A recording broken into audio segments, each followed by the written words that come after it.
to undermine that really undermines anyone else's vote right now. That's the problem, is that we need to make sure that when somebody votes, we have the highest degree of integrity of that county. Hey, Sean, when the president tweeted this morning, I'd call my own shots, was he referring to Steve Bannon's role in the White House or his Time magazine cover?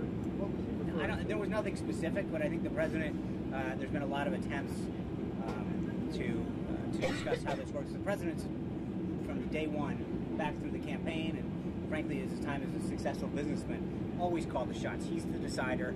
He's the one who develops the policy. He's the one who makes the decisions. And I think that there's so many times when you see things that don't recognize that he is the guy that calls those shots. He develops the policies, he implements the policies, he makes the key decisions. Just to follow up on that, the New York Times said this morning that you're rethinking your strategy of how swiftly to roll out initiatives. Are you? No, look, I would just say that story was so riddled with inaccuracies and lies that they owe the president an apology for the way that thing was. There were just literally blatant factual errors, and it's unacceptable to see that kind of reporting or so-called reporting.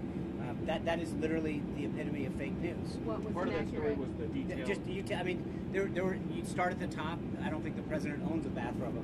He definitely doesn't wear one. There was no meetings and conference rooms. I mean, it's just from top to bottom. It made up stories that just don't exist, and I think that's unfortunate for people, but that look to news institutions like that for their news, because it is just not an accurate portrayal of what's really happening. Was you address specifically the claim about whether he was briefed on the order, the makeup of the NSC? What's that?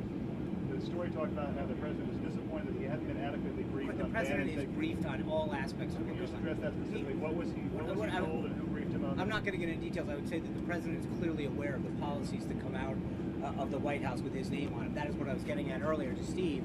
The president's, when it comes to decisions and policy, it's the president who leads, the president who tells us how to implement it. Thank you guys very much. Enjoy the landing. One more question, Sean. Thanks, Sean.